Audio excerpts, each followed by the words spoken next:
welcome. I'm Peggy, and today we have some great recipes to share with you and ways you can stay healthy.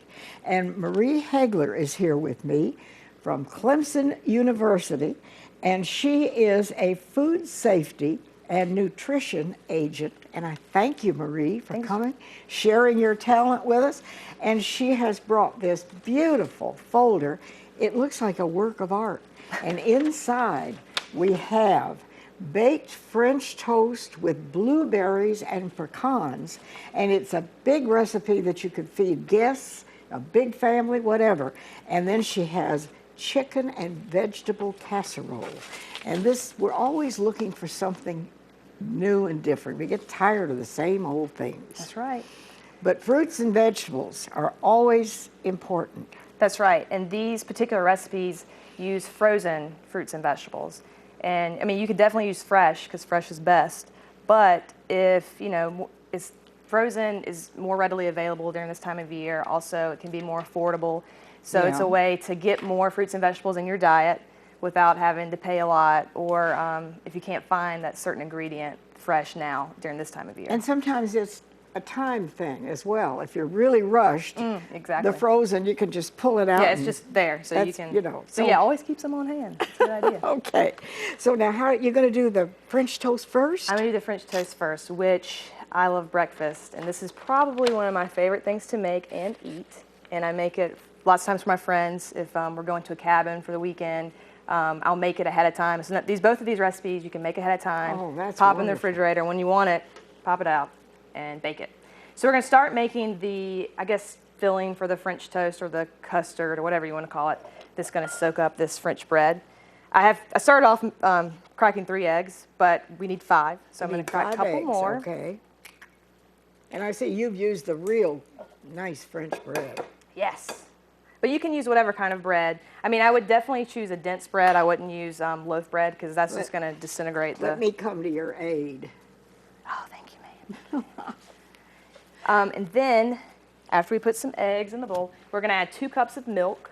You can use whatever kind of milk you have on hand, low-fat skim, whole milk, doesn't matter. It doesn't matter, okay. It doesn't matter. Then we're just going to whisk this together.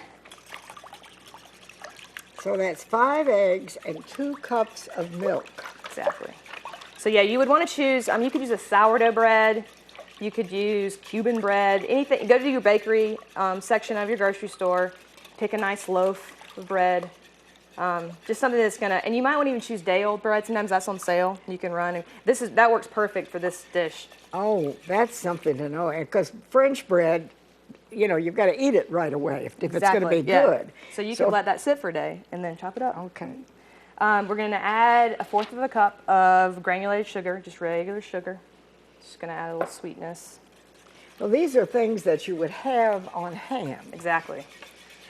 Then I'm going to add a teaspoon of cinnamon. Or more. Excellent. And also a teaspoon of vanilla extract. That's a good hefty teaspoon. That was yeah. Okay. You're a generous cook. And this is vanilla?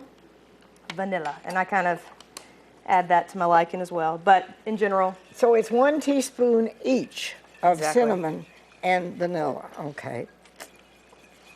It's going to make it nice and cinnamony, dark. Now here's the, this is kind of like my favorite ingredient to add to this. I'm going to add some orange rind or orange zest. And I'm going to use, this just gives it a nice citrus flavor. You can really pick it up when you taste it. You're like, what is that? And it's the orange. I'm going to use a microplane to get the rind off. But if you don't have that, don't fret. You can use a vegetable peeler. You could use a knife and just peel. You want to make sure you don't get the white part of the orange, the pith, because that's where the bitterness is.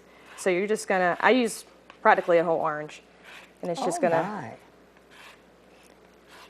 So it comes off in really minute slivers. Yes. But yeah, you could take I mean, I've had to do that before. I was somewhere and I was making this dish and I didn't have a fancy microplane. I was like, ah. So I used a vegetable peeler and just peeled some off. But if you can see this, it's not, you can't even see the white of the orange. So you don't want that in there. So I would steer clear of that. But I mean, if little gets in there, it's not going to ruin it by any means. Well, that wasn't very much. Yeah, it doesn't need, you don't need a You lot. don't need much? Because it just, I mean, when you taste it, it's just the orange flavor just. Okay, all right. So I'm gonna mix this together.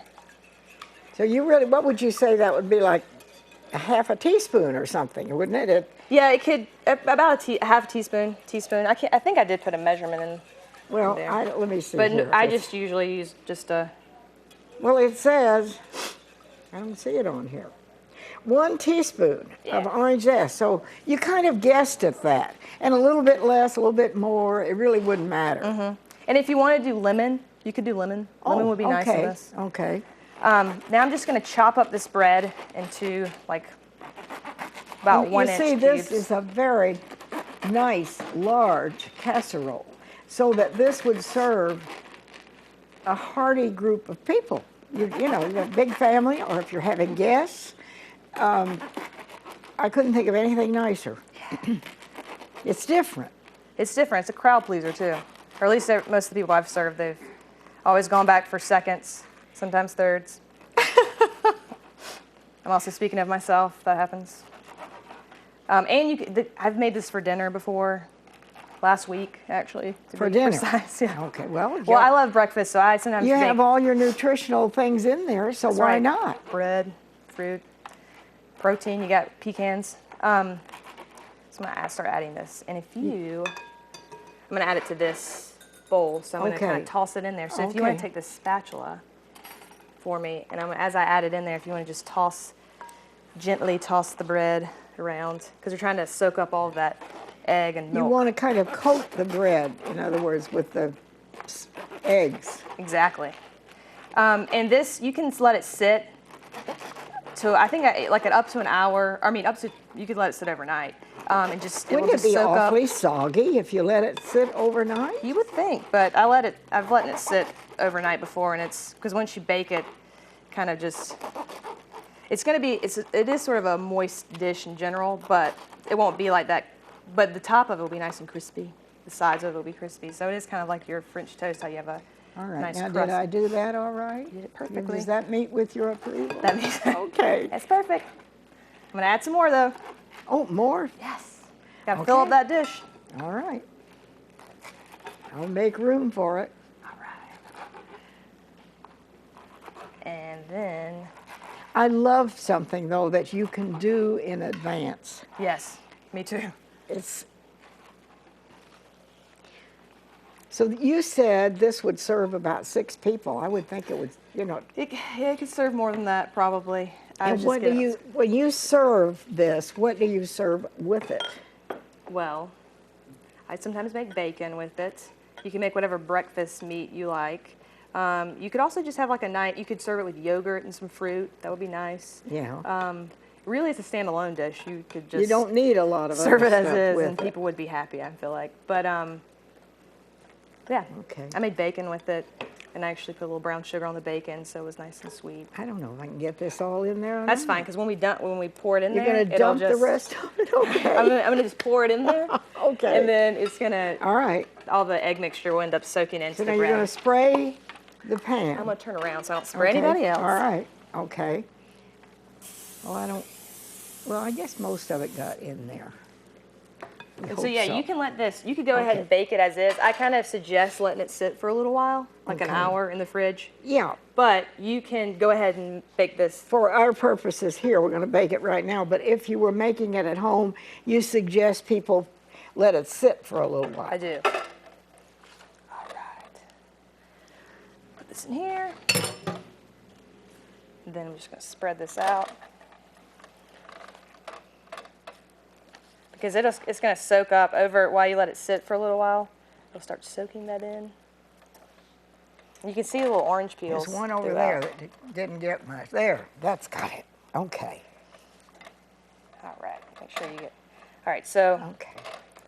and actually, you could go ahead and sit it like this and go and put it in the fridge and wait an hour or so, or go ahead and bake it like I said, or you could go ahead and top it. Where I'm going to top some stuff on there, and you could still with it fully made without baking, you can let it sit in the refrigerator and it's fine because we're going to add some other stuff to it. So now wait a minute.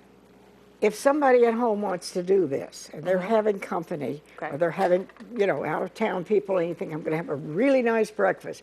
You could make this the night before Yes, correct. and put it in your fridge, but you don't put the No, I was berries going to on. say you can do that. You can put everything on. I said you could do it like this and wait until the next morning to add the pecans and the blueberries. Yeah. Or you could fully make it except for the baking part and pull it out. Just because that's what I did the last time I made it. I made it usually people, but All I was right, like, well, so I now are think you going to show us how to do it, the finished? finished touches. Okay. 2 cups. We'll pretend. Oh yeah. 2 cups of frozen blueberries that have been thawed. You or thaw the fruit first. That's thaw important. the fruit first, or you could use fresh. Okay. But during this time of year, Well- frozen, and actually frozen berries, especially in this sort of scenario, are really good because works well. they're they're picked and frozen at their ripest point, so they're going to be good berries, I think. All right. And there's a little juice on there. Now you want to thaw them, and then you don't want the juice. Oh, you can. It doesn't matter. It doesn't matter. Okay. Or I'm going to say that. I don't think it matters. No, because it's going to bubble. All the juice is going to bubble up, and you really don't even need syrup. And it This- looks so pretty. Normally French toast, you want to douse the syrup. Not with this. This is as good as is because you got all the Now you have what?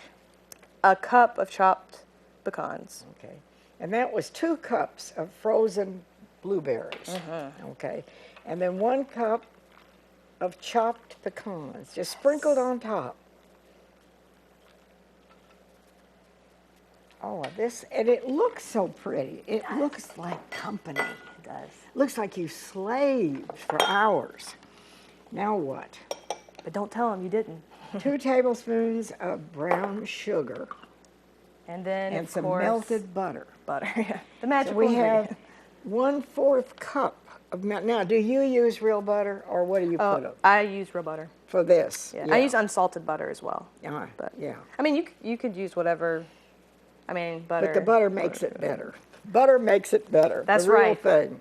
Okay, so that's 1/4 of a cup melted, and then you added 2 tablespoons. 2 tablespoons of brown sugar. Then And you you- mix that all together. and I just melted that in the microwave, but you could melt it on the stovetop or whatever. You just want to stir it up a little bit there. And then I'm just going to drizzle it over top. And this doesn't look It so looks glamorous, very but festive. but once you bake it, it's going to, butter makes everything better. And this serves 6 people generously, and it probably would serve more because this is a big casserole. Depends now, on who you're feeding. You bake this at what? At 400 for about 30 minutes. Okay. And you can tell because the blueberries will start bubbling up, and the bread will be nice and set. It won't be. That is just beautiful.